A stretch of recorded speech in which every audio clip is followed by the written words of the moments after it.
আসসালামু আলাইকুম রহমতুল্লাহ। প্রিয় দর্শক, আমরা সবাই জীবনে কোনো না কোনো সময় পেটের ব্যথায় ভুগেছি। ব্যথা শুরু হলে অনেক সময় ওষুধ পাওয়া যায় না, আবার সব সময় ডাক্তারও কাছে থাকে না। কিন্তু আল্লাহ তাআলা আমাদের জন্য কোরআনে এমন কিছু দোয়া শিখিয়ে দিয়েছেন যেগুলো পড়লে তার রহমতে অসুখ বিসুখ দূর হয়ে যায়। আজ আমি আপনাদের সাথে এমন একটি দোয়া শেয়ার করব যেটা পেট ব্যথা হলে পরে ফু দিলে ইনশাআল্লাহ আরাম পাওয়া যাবে। প্রথমে মনে রাখতে হবে, শিফাদাতা একমাত্র আল্লাহ তাআলা। ওষুধ ব্যবহার করা যাবে, তবে দোয়ার আমলও করতে হবে।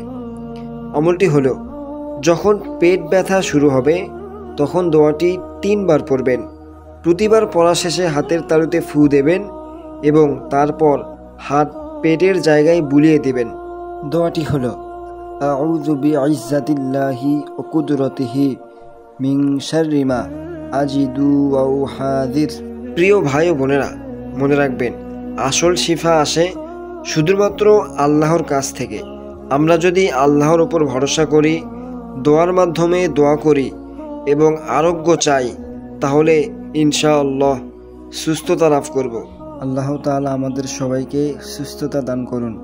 আসসালামু আলাইকুম রহমতুল্লাহ।